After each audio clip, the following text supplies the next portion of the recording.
el acuerdo de la ley de pensiones no es para los pensionistas, es para el conjunto de la ciudadanía. ¿Cómo nos vamos a ver el conjunto de la ciudadanía afectados? Bueno, yo diría que en tres parámetros. En enero de 2022, los que ya están jubilados, los pensionistas. ¿Cómo? Porque ya van a tener una pensión asegurada ligada al IPC, es decir, a no tener pérdida del poder adquisitivo que habían tenido con el índice de revalorización de la reforma del PP. Los pensionistas que van a llegar a medio plazo, pues a través de la reformulación, y lo vais a ver, de todas las variantes de jubilación que hemos pactado. En todas, absolutamente en todas, se han mejorado todos los ratios. Lo vais a ver en una diapositiva para que podáis percibir dónde están las mejorías. Y por último, y decía que para el conjunto de la ciudadanía, bueno, pues que lo que hemos generado es un sistema público de pensiones que hemos apuntalado, que es sólido y que es solvente. Y quiero pararme aquí. Uno de los grandes logros que hemos conseguido con este acuerdo de la ley de pensiones es la solvencia del sistema público de pensiones. ¿Cuántas veces habréis oído, yo en mi centro de trabajo, en el Corte Inglés, con los compañeros que te dicen, bueno, fulanita se ha jubilado, tal, pues que nosotros ni vamos a tener pensión? Bueno, pues ya podemos decir que vamos a tener pensión. Eso es lo que la Unión General de Trabajadoras y Trabajadores hemos conseguido. La sostenibilidad del sistema. Porque el sistema es solvente. El problema es todas las veces que se ha metido la mano en la lucha de las pensiones, porque legalmente se podía, pero que nosotros considerábamos que legítimamente era algo y socialmente discutible. Eso se ha paralizado. ¿Cómo? Bueno, pues hemos garantizado con el acuerdo una serie de partidas de gasto que van a asumir los presupuestos generales del Estado y que no van a salir de la hucha de las pensiones. Este mismo año, 22.000 millones de euros. Es decir, yo siempre pongo un ejemplo muy claro. En una familia en la que los ingresos es 10 y todos sus gastos llegan a 8, decimos que tiene solvencia. Pero si la misma familia, gastando 8, se le imputan las actividades extraescolares del vecino del quinto, el IBI del vecino del séptimo, está en menos 15. ¿Diremos que esa familia no es solvente? No, diremos que es que paga cosas que no le corresponden. Esto es exactamente lo mismo. Hemos quitado y estamos quitando, no hemos terminado, todas aquellas cosas que se tienen que pagar, pero no a cuenta de las cotizaciones de la Seguridad Social. Ese es el gran cambio. A eso nosotros le llamamos la separación del sistema de fuentes de la Seguridad Social. Eso que suena tan rimbombante, bueno, pues no es más que con la Seguridad Social se paga lo que es de la Seguridad Social, punto y pelota. Esa es la gran, yo creo que junto con la derogación de la reforma laboral del PP de 2013, los grandes éxitos de la reforma laboral. De la reforma actual, la del PP, que tenía el índice de revalorización que os comentaba, 0,25 en el mejor de los casos, porque si había inflación se congelaba la pensión, con el consiguiente pérdida de poder adquisitivo, nunca iba ligado al IPC, y luego habréis oído mucho en los medios de comunicación el factor de sostenibilidad. ¿Qué es eso, el factor de sostenibilidad? Bueno, el factor de sostenibilidad, el Partido Popular dijo, a ver, cada vez hay más pensionistas y cada vez hay menos volumen de personas que trabajen para cotizar. Bueno, pues lo que tenemos que hacer es empezar a recortar. Pero es que encima esta ciudadanía nuestra tiene el coraje que cada vez vive más años, la esperanza de vida. Bueno, pues a medida que vivan más años cobrarán menos. Eso es el factor de sostenibilidad, que no empezaba a funcionar hasta dentro de 2 años, pero que estaba previsto en la ley. De manera que, ¿qué hacían? Pues te calculaban la pensión inicial, la que te correspondiera por los años cotizados y la edad de jubilación, y según la esperanza de vida había unas tablas que te podían recortar esa pensión inicial hasta el 30%. Es decir, que al final de tu vida natural, cuando más vulnerable es una persona, cuando más necesidades tiene, es cuando las dejas sin recursos. Esa era la espada de Damocles que teníamos toda la ciudadanía encima y que se pasó de puntillas. ¿Por qué se pasó de puntillas? Pues porque el Partido Popular aprovechó su amplia mayoría del 2013 para hacerlo. Daba igual la oposición que hubiera, estaban legitimados por las urnas. Bueno, pues eso lo hemos derogado. Lo hemos derogado porque consideramos que Las pensiones, el sistema público de pensiones tiene que ser abordado a través de ingresos, nunca a través de recortes, porque se puede hacer y hemos demostrado que se puede hacer. Vamos a utilizar unas diapositivas que ha hecho Juana. Veréis, vamos a pasar someramente por cada caso para no entrar en muchos tecnicismos, porque si no podemos estar hasta las 6 de la tarde, que yo me quedaría encantada, porque esto es una ciudad maravillosa, pero me odiaríais todos porque ibais a saber con la cabeza como bombos.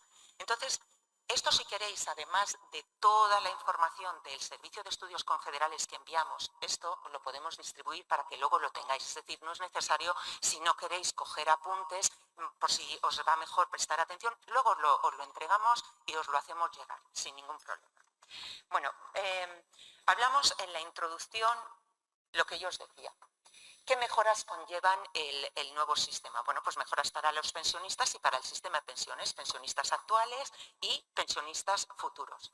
Mejora del poder adquisitivo, pues figurad, en los últimos años habían perdido una estimación en una pensión media, no hemos traído el dato en la diapositiva, pero en 8 años la pensión media con el índice de revalorización suponía una pérdida de una media de 200 euros de poder adquisitivo en cada pensionista, en media. Era una brutalidad. Bueno, eso lo hemos parado. ¿Cómo lo hemos parado? No solo se liga al IPC, es decir, mantenimiento del poder adquisitivo, sino que el año que el IPC es negativo, que hay inflación, te quedas como está, no lo devuelves. En la parte negativa de la economía no revierte sobre ti, por lo tanto no tienes un incremento de la pensión, pero por el hecho dinámico de la inflación ya aumenta tu poder adquisitivo. El sistema de financiación de fuentes de la seguridad social, lo que yo le explicaba, con la seguridad social solo se pagan partidas que tienen que ser abonadas con cotizaciones a la seguridad social. Porque cuando quitamos todo eso, vemos que no estamos en bancarrota, sino que tenemos un sistema solvente para las próximas generaciones. En cuanto a las medidas para favorecer el acercamiento voluntario de la edad efectiva con la edad legal de jubilación. ¿Qué es esto? Bueno, de lo que se trata para sostener el sistema público de pensiones, porque hay que hacer un equilibrio entre el gasto y el ingreso, no es tanto penalizar al que se jubila antes, sino incentivar a la gente, aquella que puede, porque luego veremos que no todas las profesiones son iguales, ni todas las actividades, fomentar, premiar que se jubilen un poquito después. Esa es la idea. ¿Qué beneficios tenemos? Clarísimos. Llegan más tarde a la edad de jubilación, por lo tanto consumen menos del fondo de pensiones, siguen cotizando un poquito más y eso revierte en el sistema. Por lo tanto, dando cumplimiento del Pacto de Toledo, de la 12ª recomendación, nosotros hemos pactado en el acuerdo fomentar la permanencia de los trabajadores en activo y las situaciones de vulnerabilidad que la prolongación de la vida laboral puede generar en determinados colectivos. Y aquí me quiero parar antes de seguir al otro punto. Porque aquí tenéis un colectivo, muchos, muchísimos, pero uno que quiero poner sobre la mesa, que es la Policía Foral de Navarra.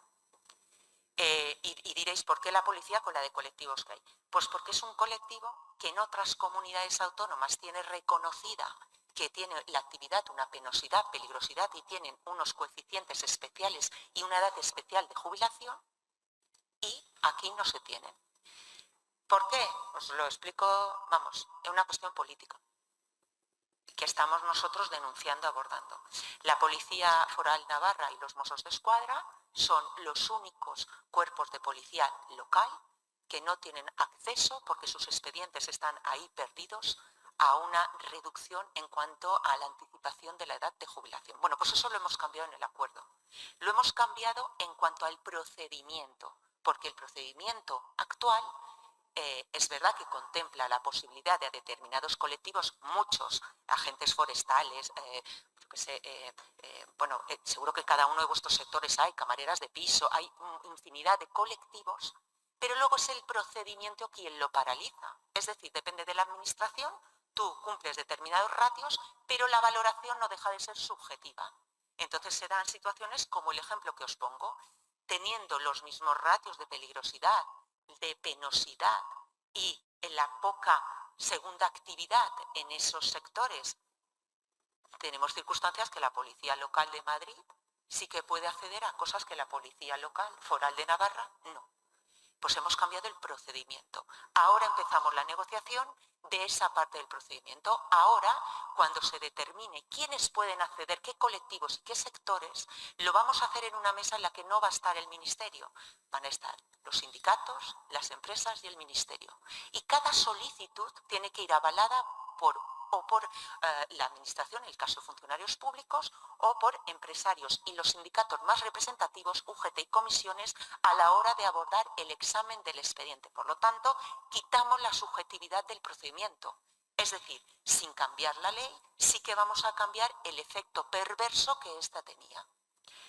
Y ahora vamos a acercarnos a una cosa que es, yo creo que la que más nos demandan los compañeros. Cuando hablamos de la jubilación anticipada, los cambios de la jubilación anticipada. Vamos a pasar, efectivamente, a ver qué ocurre en la anticipada voluntaria, ¿vale? ¿Qué cambios hay con lo que había o con lo que hay? Porque todavía está en tramitación parlamentaria el acuerdo. ¿Qué diferencias había? Bueno, pues sigue siendo los 2 años, menos de 24 meses, se mantiene exactamente igual, pero los coeficientes reductores que se aplicaban dejan de ser trimestrales y pasan a ser mensuales, de manera que es el trabajador el que tiene control, porque a veces trabajar solo 2 meses más, lo vais a ver en una diapositiva que es muy explícita y donde se puede ver con números, puede suponer una diferencia sustancial en su pensión futura, solo trabajando 2 meses. Antes eran por bloques trimestrales, ahora no lo va a ser.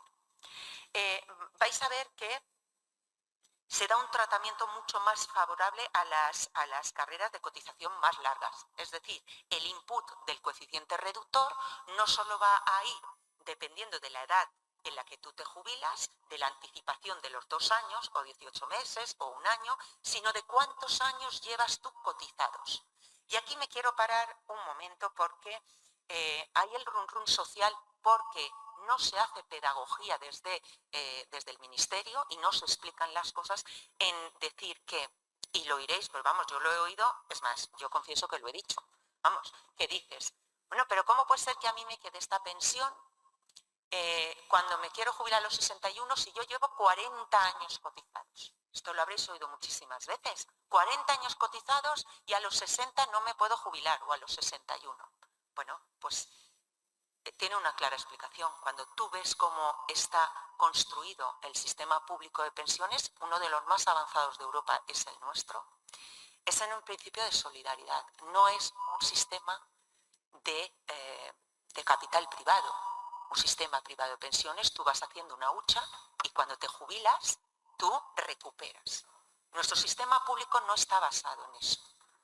Es verdad que cuanto más has trabajado y cotizado tienes que tener alguna ventaja, yo creo que sí, pero no significa que solo por el hecho de una carrera larga te dé lugar a que no tengas ningún tipo de reducción en tu pensión si te jubilas antes. Ejemplo básico, el desempleo. Cada vez es menos frecuente, pero vamos a ponernos en el ejemplo de una persona que ha tenido la suerte o la fortuna ya hoy en día de trabajar toda su vida laboral sin haber ido nunca al paro, sin haber tenido la necesidad. No veríamos muy normal que cuando se jubila nos dijera, bueno, pero a mí devuélveme todo lo que yo hubiera podido cobrar si hubiera ido al desempleo, porque yo lo he pagado a las arcas del Estado, yo me lo llevo. Hombre, no, ese es el sistema solidario, donde se basan uno de nuestros pilares de una sociedad justa, socialmente justa. Esto es lo mismo. Consideramos que las carreras largas de cotización tienen que tener un tratamiento especial, positivamente especial, pero no significa que se les devuelve lo que han cotizado, ¿vale? En esta modalidad de jubilación anticipada voluntaria hemos mejorado los coeficientes reductores, es decir, ahora hay menos penalización por jubilarse antes. Como es complicado y porque en la prensa, sobre todo los medios cercanos a la derecha, que lo que querían era explicar y están intentando siempre dar la imagen de un sistema público de pensiones en bancarrota para que todo el mundo se haga un plan privado de pensiones, porque curiosamente tienen lobbies, intereses familiares en empresas que se dedican a ello, eso es lo fundamental. Oiréis y veréis en prensa que dicen, no, pero no es verdad que lo hayan mejorado, lo han empeorado y en muchos casos es que ahora es mucho peor.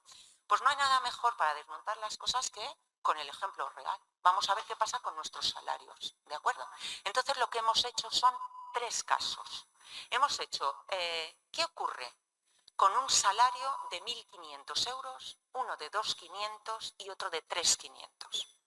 La mayoría estamos en los 1.500, lo sé, pero para ver los espectros, porque incluso los de derechas, que suelen ser los que tienen grandes ingresos, salen beneficiados, pero no salen beneficiados sus lobbies de planes privados de pensiones. Ese es el kit de la cuestión. Vamos a empezar a ver el de los 1.500. Veréis que ahora hay una clara diferencia y lo vais a ver la explicación en una de las modalidades de las bases máximas de cotización y ese es el razonamiento del porqué. Vais a ver que antes se iba a regular lo que era el cobro de la pensión por la base de cotización. Ahora va a ser por el ingreso real, es decir, la base reguladora. Esa es la diferencia primera. Y vamos a ver qué ocurre en una jubilación voluntaria. El anticipo, recordad que es máximo 2 años, 24 meses. ¿Y qué?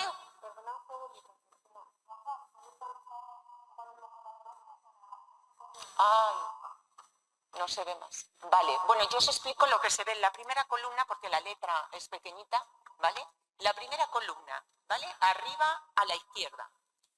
Ahí veréis por qué os decía que hay que también premiar o tener en cuenta las cotizaciones, las carreras largas de cotización, quien se ha pasado toda su vida cotizando. Bueno, hemos hecho 4 bloques. ¿Qué pasa con 1.500 euros dependiendo cuántos años tengo cotizados y con qué antelación cojo la jubilación? Recordad, máximo 2 años. Pues a la izquierda de la imagen, el primer bloque, estamos hablando de menos de 38 años y 6 meses cotizados, menos. Todo lo que es menos entraría en ese bloque, ¿vale? La primera columna, que está sombreada en azul arriba, son los meses de anticipo. Hablamos máximo 2 años. Ahora, como es por meses, tú puedes elegir 24 meses antes, 23, 22, ¿de acuerdo? Y vamos a ver las 2 columnas en amarillo, actual y propuesto. Actual es lo que hay hasta ahora, antes de la reforma que estamos haciendo.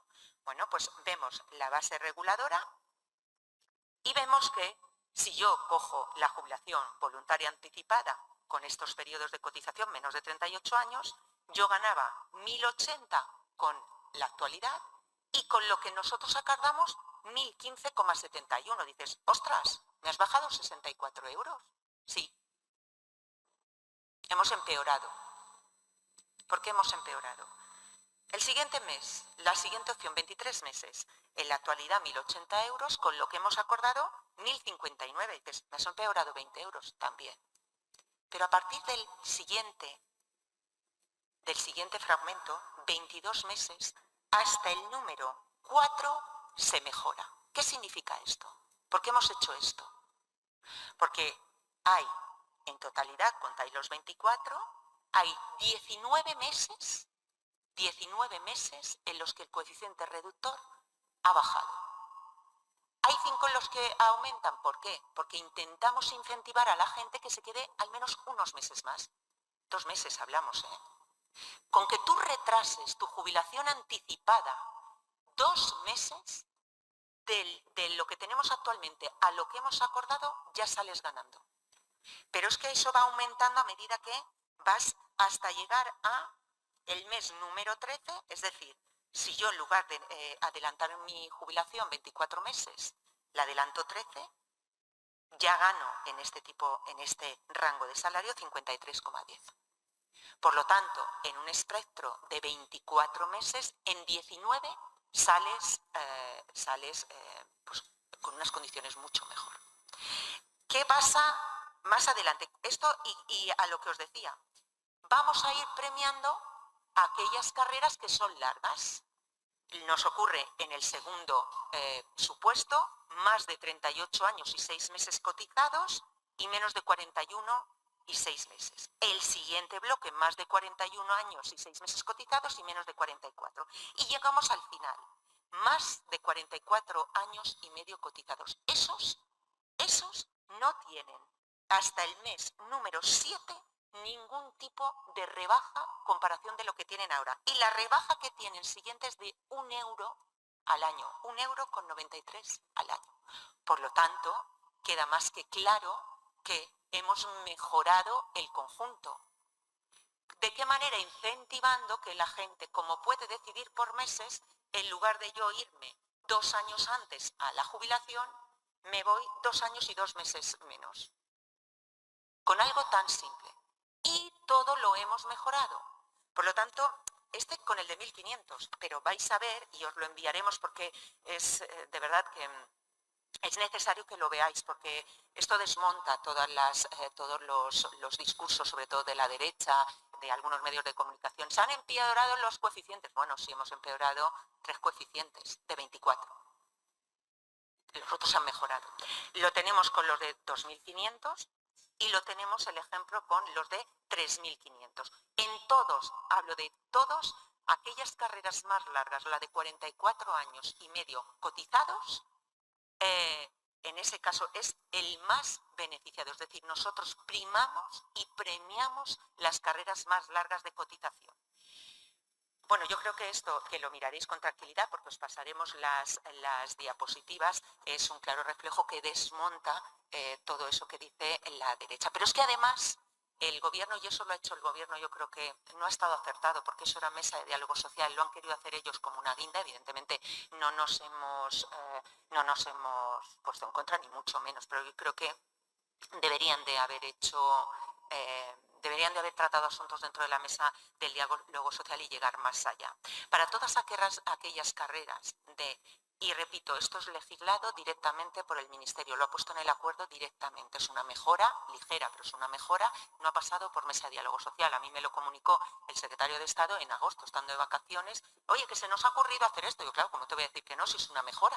Pero que no porque en la mesa de negociación nosotros pedíamos mucho más. Y es que a todas aquellas carreras largas de cotización de 44 años y medio en adelante, van a poder acogerse a lo que sea más beneficioso para ellos, incluso con efecto retroactivo. Esa es la novedad.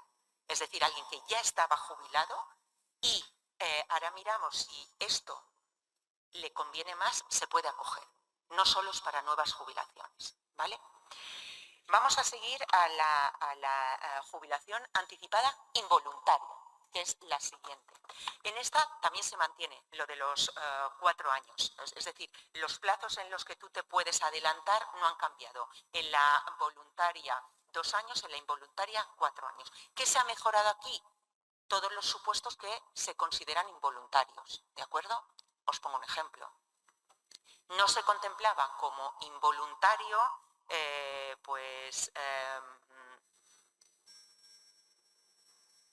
todo lo que contiene en los artículos 40.1, 41.3, 49. Os lo resumo. Un ERTE, la desaparición de la empresa, desaparece la empresa y tú te quedas fuera. Bueno, pues eso no se consideraba una causa involuntaria. Por lo tanto, esa gente, si ya estaba en una edad cercana a la jubilación, no se podía jubilar anticipadamente. Solo por la vía voluntaria, y si les faltaban más de 2 años, como no llegaban, tampoco podían. Por lo tanto, lo que abrimos es el abanico. El único supuesto de todos los que regula el Estatuto de los Trabajadores, artículos 40, 41, 49 y 50, es el despido improcedente, que yo creo que en esta segunda bloque de negociación deberíamos de intentar sacar adelante, porque un despido improcedente, por mucho que se te declare judicialmente improcedente, sigue siendo involuntario a nuestra forma de ver. Por lo tanto, mejoras y mejoras en los coeficientes también, ¿vale? Mejoras, o sea, en ambos casos, más posibilidades de acceder y menos reducciones a la hora de cobrar la prestación. Aquí viene la siguiente, que era lo que os explicaba antes, la jubilación anticipada por razón de la actividad o en caso de discapacidad. Pero aquí tenemos que hablar largamente, y aquí la propuesta que vamos a hacer desde UGT, aparte de la nueva regulación del procedimiento de aquellos expedientes de sectores que son especialmente vulnerables, es atacarlo a través de políticas activas de empleo. Y os cuento por qué. Cada vez se va alargando más la edad de jubilación. Antiguamente había determinados colectivos que, pues, yo que sé, la construcción, los bomberos, ahí os decía antes las camareras de piso, bueno, pues que cuando llegaban a cierta edad era complicado. Ahora prácticamente va a ser todo el mundo. Se va alargando la edad de jubilación. Yo soy una vendedora, yo me dedico al comercio. No tengo la peligrosidad que tiene alguien de la construcción, ¿verdad? Ninguna. O la que tiene un policía. Pero yo aguanto con 65 años una jornada de 10 horas de pie seguidas en el Corte Inglés. No, no lo aguanto. Pero no lo aguanto no por la penosidad del trabajo, sino porque yo voy cumpliendo años, pero se va deteriorando mi físico. Por lo tanto, aquí lo vamos a abordar por doble vía. No tanto por las pensiones, que sí, con el procedimiento este que vamos a cambiar el reglamento, el procedimiento de la jubilación por razón de actividad, sino por las políticas activas de empleo. Lo hablaba ayer con uno de nuestros técnicos. Tenemos que dar propuestas y eso haremos una jornada especial, ¿vale? Pero os pongo un ejemplo. Oye, pues quizás lo que tenemos que hacer es, cuando llegamos a determinadas edades, que no se nos expulse del mercado de trabajo, pero sí que se nos reduzca el tiempo de permanencia. Volviendo al mismo caso, yo no aguanto 10 horas diarias de pie en un Corte Inglés, pero a lo mejor a partir de 60 puedo ir 5 horas. O puedo ir 4 horas, sin pérdida de poder adquisitivo, a complementos del Estado. Es decir, yo no salgo del mercado laboral, yo sigo cotizando hasta la edad máxima, pero en unas condiciones que yo pueda asumir. O una segunda actividad, pues que las 10 horas no tenga que estar de pie, que pueda estar de pie 4 horas y 2 horas en una segunda actividad, en una mesa, haciendo determinadas cosas, que sabemos que hay mucha posibilidad en el comercio. Es decir, lo vamos a abordar por la otra vía y yo creo que tenemos que atajarlo, porque ahora ya no vamos a ver que el problema es de una actividad o de un colectivo. Ahora ya no vamos a hablar de mineros, de compañeros de la construcción, digo compañeros porque compañeras sigue habiendo pocas, de las cadenas, de las fábricas. Es que al final ya van a ser todos los sectores, todas las actividades. Por lo tanto, lo vamos a abordar con una propuesta contundente a la Secretaría de Empleo en la mesa del diálogo social, y esto cuando lo tengamos cerrado os lo pasaremos. En cuanto a la discapacidad también, hemos hecho alguna ligera mejora en cuanto a la posibilidad de acceder, porque sobre todo hablamos de discapacidades sobrevenidas, que también están ligadas con la edad. ¿Cuántas veces habéis visto en vuestro centro de trabajos compañeros que la fórmula para acceder a la jubilación es que le den una invalidez, porque ya no aguantan el centro de trabajo? ¿De acuerdo? Bueno, pues eso también lo abordamos. La jubilación forzosa, que hay gente que esto no lo está entendiendo. Hemos prohibido por convenio colectivo que la gente se pueda jubilar, es decir, que la empresa o el sector, si es un convenio sectorial, pueda cerrar cláusulas de jubilación por debajo de los 68 años. Dirá, pues vaya putada, perdón que esto se está grabando, pues vaya fastidio, cáspitas. Pues no, tiene una razón de ser. Cuando hemos visto que esas cláusulas lo que hacían la mayoría de veces es, como se va alargando la edad de jubilación ordinaria legal, mucha de esa gente era expulsada del mercado de trabajo y no tenía la posibilidad de reenganchar con una jubilación anticipada. Por lo tanto, lo que nosotros no podemos fomentar en las empresas, en los sectores, es la expulsión del mercado laboral en unas edades que, como te falte algo para cotizar, te falte, ¿cómo lo haces? ¿Cómo llegas luego? ¿Cómo te enganchas? Ese es el motivo, la razón de ser. ¿Que te prohíben jubilarte antes de los 68? No, de manera tuya, voluntaria, sí, pero no te pueden obligar por convenio colectivo. ¿Por qué? Lo habréis visto en los medios de comunicación, la banca. ¿Cuánta gente se queda fuera del mercado laboral con 50 y tantos años, con 60 años? Y cada vez con unas condiciones económicas que ya no son las indemnizaciones aquellas de la banca y tal. Entonces, te quedas expulsado totalmente y queda lastrada tu jubilación. Por último, la reducción de la cotización para trabajadores mayores de 62 años en procesos de IT. Os debo decir que tenemos que favorecer precisamente que de los 62 a los 67, 68 al final de la última reforma, la gente no cueste tanto dinero a la empresa. Así la empresa no tiene la tentación de despedir a gente cuando es mayor por ser mayor, y en el mejor de los casos, si hay una reposición de la plantilla, lo hacen con unos salarios menores. Es lo que hablamos del dumping laboral. Me quito a uno mayor que tiene X complementos para coger a uno más joven y pagarle, el salario mínimo interprofesional como me descuide. Bien, pues lo que estamos haciendo es abordar eso. Es decirte a las empresas, mira, vas a tener una reducción de las cuotas, y tener a una persona mayor de 62 años es que apenas te va a costar dinero. Yo creo que este es el repaso muy, muy genérico y somero, porque ya os digo que es mucho más denso. Yo creo que aparte de las diapositivas os daremos mucho más explicaciones, pero para que tengáis la foto general de qué materias se han tocado. ¿Y ahora qué? Ahora llegamos al final. Este es el acuerdo que hemos conseguido. ¿Y ahora qué? Bueno, pues ahora queda la responsabilidad del gobierno y de los grupos parlamentarios. Ahora nosotros hemos hecho una labor, hemos legislado, os repito, vosotros tenéis la potestad de legislar, esto es ley. Y esto pasa por una tramitación parlamentaria como todas las leyes en este país. ¿En qué momento estamos? Bueno, pues que ahora se le van a ver las enaguas y los colores a algunos grupos parlamentarios.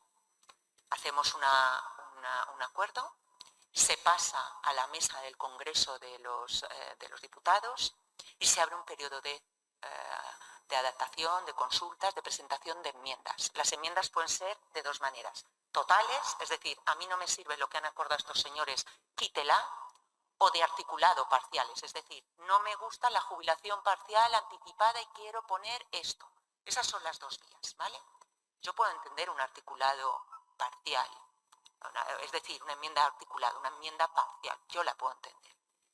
Pero recordemos, porque hace solo año y medio hay que hacer un poquito de historia, que esto, el mandato de la Mesa de Diálogo Social, que nos sentamos, gobierno, organizaciones empresariales y sindicales, no es porque un día nos hemos levantado y hemos dicho, venga, que nos vamos a reunir todos, vamos a hacer un acuerdo. No, hay un mandato del Parlamento, del Congreso, y nos dice, señores, ustedes siéntense y cumpliendo estos 21 preceptos que les doy, hagan un texto para nosotros evaluar. Así lo hemos hecho. Las enmiendas a la totalidad, el plazo finalizaban ayer por la tarde, a las 6 de la tarde, y nos despertamos, bueno, ayer por la noche ya nos lo anunciaron, que el PP hace una enmienda a la totalidad del proyecto. El PP votó a favor del Pacto de Toledo. El PP nos mandató a hacer eso. Pero es que yo me he leído ahora viniendo hacia acá, porque hemos conseguido cuál es la enmienda a la totalidad, cuáles son los argumentos, y viene a decir algo así como, a ver, yo les dije que sí, pero que realmente era que no. Pero como todos decían que sí, pues a mí me daba corte. Pues claro, el que sí era eliminar el factor de sostenibilidad y cambiarlo. Y ellos dicen, es que han eliminado el factor de sostenibilidad que era mío del 2013. Quiero decir que la responsabilidad que hemos mostrado los agentes sociales en la negociación en la mesa, vamos a ver si la tienen los políticos ahora. Me temo que no. Me temo que no. El que hagan una enmienda a la totalidad dificulta mucho que salga adelante el trámite. ¿Por qué? Porque ahora tiene que haber un debate en el Pleno, tiene que ir el ministro a ver si lo explica bien de qué se trata el acuerdo, y luego hay una remisión al Senado, es decir, complica un poco el trámite. Yo espero, deseo que la ciudadanía de este país exija a los grupos parlamentarios, a todos los que están en el Parlamento, la responsabilidad de lo que votaron, que se votan las cosas no solo para salir en la foto, sino para luego llevarlas a cabo. Y yo creo que aquí, bueno, dábamos por hecho una enmienda a la totalidad de Vox, porque al menos Vox no votó a favor, se abstuvo del Pacto de Toledo. Porque el PP votó a favor. Estamos investigando si hay alguna enmienda más a la totalidad, porque nos habían chivado por los corrillos del Congreso de Diputados que Ciudadanos también. Claro, pues es que si no nos salen en la foto, si no llaman la atención de alguna manera, pues han buscado esa, decir, que estamos aquí. Bueno, también Esto se graba, ¿verdad? Bueno, también hay que trabajar para preparar una enmienda a la totalidad. Vamos a ver si han trabajado, claro, porque la enmienda que ha presentado el PP os la pasaremos porque es que como lectura así cómica no tiene desperdicio. Por lo tanto, ahora vamos a ver qué pasa, vamos a ver qué plazo hay para el Pleno y os iremos manteniendo al corriente, porque es verdad que no está todo perdido, ni muchísimo menos, y yo espero que todos los socios del Gobierno, todos aquellos que votaron a favor, todos los que votaron a favor de encomendarnos este trabajo, ahora se mantengan. Porque si hemos tardado 8 meses en esta negociación, ha sido para cumplir escrupulosamente lo que ellos nos han dicho. Porque el primer mes podíamos ya haber llegado a un acuerdo, pero sin cumplir todos esos ratios. En cuanto a temas pendientes, no me quiero alargar porque a mí lo que me importa es que vosotros nos preguntéis. Temas pendientes en este segundo bloque, enunciados así. Pensiones de viudedad. Bueno, a día de hoy todavía no está equiparada la pensión de viudedad matrimonial y de parejas de hecho. Que sea exactamente igual, es decir, el mismo texto.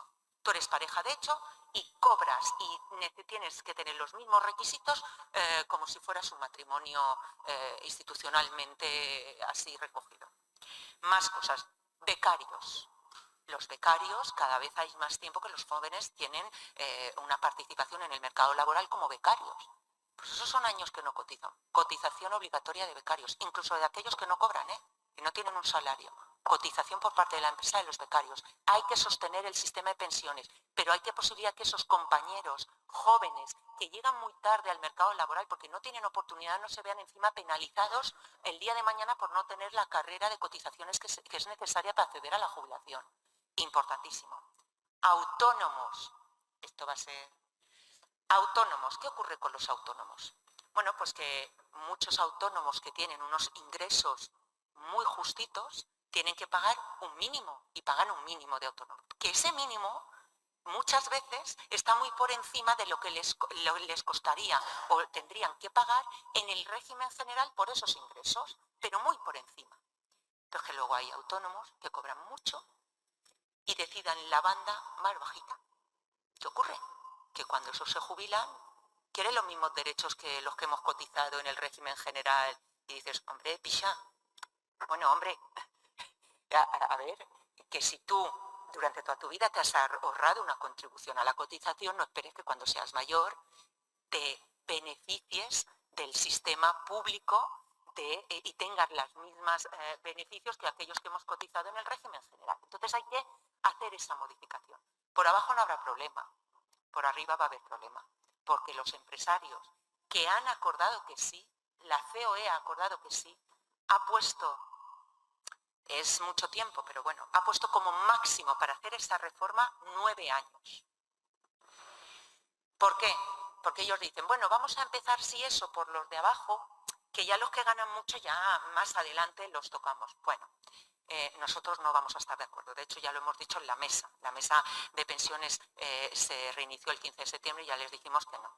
Que en un sistema público de pensiones hay que equiparar el gasto y el ingreso. Y sí, va a haber menos ingresos porque vamos a acompasar a esos autónomos que pagan más de lo que debieran, tiene que ir acompasado porque los que más cobran también tienen que acompasar y pagar más. Eso va a ser complejo. El MEI. Acordaos del MEI. ¿Os acordáis hace años de la prima de riesgo que todo el mundo hablaba? Pues vais a hablar del MEI. Vamos, que es una cosa que no es una bebida isotónica, es el mecanismo de equidad intergeneracional. Lo que yo os hablaba del factor de sostenibilidad, que dijo el PP, oye, que es que cada vez los pensionistas viven más y esto nos cuesta mucho dinero. Bueno, pues nosotros le hemos dicho que puede haber un mecanismo para regular el equilibrio financiero del sistema público de pensiones. ¿Por qué? Porque ahora vienen los lobos, los baby boomers. Ahora viene un colectivo demoníaco del baby boom que hubo en España y se nos van a jubilar todos. ¿Se nos van o nos vamos a jubilar? Porque yo pensaba que lo del baby boom era más cortito y entramos media España. Vamos, yo nací en el 74, aunque no lo parezca, que sé que no lo parezco, no hace falta que lo digáis, pero yo nací en el 74 y soy una baby boomer, que yo me enteré el otro día. Vale, pues, ¿qué ocurre? Dices, bueno, si es que media España se me va a jubilar, ¿quién va a pagar eso? Ostras, pues los que vienen a trabajar van a tener una mochila para pagar esas pensiones. Hombre, pues no se trata de eso. Es que los baby boomers hemos cotizado, hemos cotizado muchos años. Es decir, entonces hay que ver también ese dinerito dónde ha ido a parar. Digo, por tener la foto. Porque, ¿y qué podemos hacer? Bueno, pues tiene que haber un mecanismo. Yo os digo que los baby boomers, para que veáis el colectivo y cuántos años, vamos a acceder y vamos a ser un colectivo enorme de pensionistas desde el año 2027 al 2048. Entonces, tenemos que ver un mecanismo para que haya solidaridad entre esa generación y la siguiente y también entre los de la propia generación. Es lo que se llama es una equidad intergeneracional e intrageneracional. ¿De acuerdo? Y nosotros lo basamos todo en ingresos, no en gastos. Nosotros decimos, los baby boomers no pueden sufrir recortes, es que ya lo han cotizado. Pero es que los que vienen después no tienen que asumir ese gasto, porque llegan tarde al mercado laboral. La mayoría de jóvenes llegan pasados los 35 a tener un trabajo quien lo tiene estable y encima va a usted a decirle que tienen que pagar las pensiones de la generación que les ha precedido. No. Y ese es el caballo de batalla. Y nosotros decimos que eso tiene que asumir parte el Estado, porque es el Estado legalmente, legítimamente, quien ha metido la mano en la hucha de pensiones en el fondo de reserva. Cuando digo meter la mano, que este es el debate por lo que le agradecía a Melchor su intervención, claro, meter la mano, y nosotros exigimos una auditoría pública como UGT, no hablamos de meter la mano y que se lo han llevado en corrupción, no estamos hablando de eso, ojo, yo quiero dejarlo claro. Pero, y como sindicalistas lo sabemos, lo legal no siempre va ligado de lo justo, ni de lo legítimo. Son cosas legales, pero no son justas. El gobierno del PP, aprovechando en el 2013 la crisis económica que hubo y aprovechando su amplia mayoría parlamentaria, cambió las reglas del juego y dijo: el fondo de reserva de las pensiones, que solo eran para pensiones y estaban muy tipificada para qué era ese fondo, ahora nos puede servir y la ley la cambiamos, podemos meter la mano para hacer frente a la crisis económica. Y se solicitan préstamos a cuenta de ese fondo de reserva. Por lo tanto, el fondo de reserva desaparece. Era legal, sí, cambiaron la ley porque tenían la mayoría. Hombre, socialmente era muy cuestionable. Muy cuestionable. Por lo tanto, nosotros sí que estamos pidiendo, y tenemos una resolución congresual, no solo de la Unión de Jubilados y Pensionistas, sino a nivel confederal, de que queremos una auditoría pública, más que nada para saber dónde estaban, qué partidas, porque las cuentas están auditadas, ojo, por la Intervención General del Estado y por el Tribunal de Cuentas. Quiero decir, sabemos que, de hecho, el Tribunal de Cuentas, si mal no recuerdo, lo ha cifrado en 103.000 millones de euros, me parece, Melchor, hablábamos de 103.000 millones de euros, una barbaridad. Bueno, pero es que tenemos una deuda en el fondo de reserva de 85.000. Vamos a ver, que han desaparecido, pero que encima tengo deuda. Entonces, eso es lo que le exigimos al Estado que tiene que resolver. Y que nos digan esa auditoría todas y cada una de las partidas, porque la auditoría se centra en un par de partidas. Ya cuando yo digo auditoría, repito, no es porque se haya metido la mano en sentido de corrupción, de que lo han empleado. No, que se pagaban, pues yo qué sé, la tarifa plana de autónomos, se pagaban muchas cosas que no tenían que ir a cargo de la Seguridad Social. A eso me refiero. Por lo tanto, bueno, el segundo bloque, yo creo que esos son los temas más importantes. Cotización de... la Agencia Estatal de la Seguridad Social, para nosotros es muy importante que esté centralizado, no de quitar las competencias que pueda haber en alguna comunidad, no, que esté centralizado para un mejor acceso, porque hoy en día hay muchos problemas y lo tenemos así constatado, por el hecho de distintas agencias, cuando tú has trabajado en distintos lugares, es que ahí hay una auténtica guirigay. Vamos a seguir en este segundo bloque. Yo os decía que hablamos de los ingresos con el fortalecimiento del sistema público de pensiones. Os he dicho que determinadas cosas van a presupuestos generales del Estado. Bueno, pues vamos a seguir incidiendo en qué otras partidas también tienen que ir a presupuestos generales del Estado. El acuerdo es que este año se trasladan 18.000 millones de euros y el año que viene 22.000 millones de euros de los presupuestos generales del Estado a la cuenta del sistema público de pensiones. No basta, consideramos que no basta, que hay que seguir haciendo, por eso el tema de la auditoría, para poder delimitar exactamente qué gastos tiene que ir a cotizaciones o no. Y yo creo que mejorar algunos temas de la jubilación anticipada, que yo creo que le podemos dar alguna vuelta. Yo creo que eso es lo grosso de este segundo bloque. Es verdad que hay algunas cosas ya aprobadas en el acuerdo que están mandatadas para desarrollar ahora. Es decir, están acordadas, pero ahora nos toca poder hilar muy finito el desarrollo del acuerdo.